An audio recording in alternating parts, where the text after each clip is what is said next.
আপনি কারোর কাছে কিছু পাওয়ার আশা করবেন, আপনি কষ্ট পাবেন।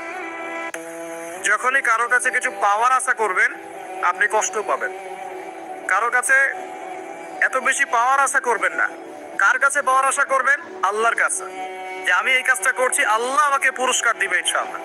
আমি আত্মীয়তার সম্পর্ক বজায় রাখছি কেন? আল্লাহর কাছে রিজিকে বরকতের আশায়, আল্লাহর সন্তুষ্টির জন্য। মনে রাখবেন প্রিয় ভাইরা, আমল কবুল হওয়ার শর্ত মোটামুটি তিনটা। কয়টা?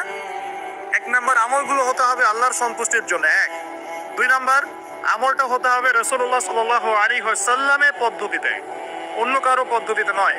3 নাম্বার, আমলটা করার জন্য আপনার রিজিকটা হতে হবে হালাল। হারাম রিজিকের আমল আল্লাহর কাছে কবুল হয় না। আল্লাহ পাক আমাদের সবাইকে হালাল রিজিকের ব্যবস্থা করে দিন এবং রিজিকটাকে প্রশস্ত করুন, আমিন। তো রিজিক লেখা হয়ে গেছে 2। 3 নাম্বার লেখা হয়ে গেছে এ ব্যক্তি কি কি কাজ করবে দুনিয়ায়। এ ব্যক্তি দুনিয়ায় কি কি কাজ করবে সব লেখা হয়ে গেছে। এখন যদি একটা চোর বলে যে আল্লাহ পাক আমার তাকদীরে লিখেছিলেন যে আমি চুরি করব, তাই আমি চুরি করেছি। এখন যদি একজন ধর্ষক বলে আল্লাহ আমার তাকদীরে লিখেছিল যে আমি ধর্ষণ করব, তাই ধর্ষণ করেছি। এখন যদি যারা এই জনগণের কিছু সম্পদ আত্মসাৎ করে খেয়ে ফেলছে, তারা যদি বলে আল্লাহ তাকদীরে লিখছিলেন জন্যই দুর্নীতি করেছি, তাহলে কথাটা কি হবে? গ্রহণযোগ্য হবে?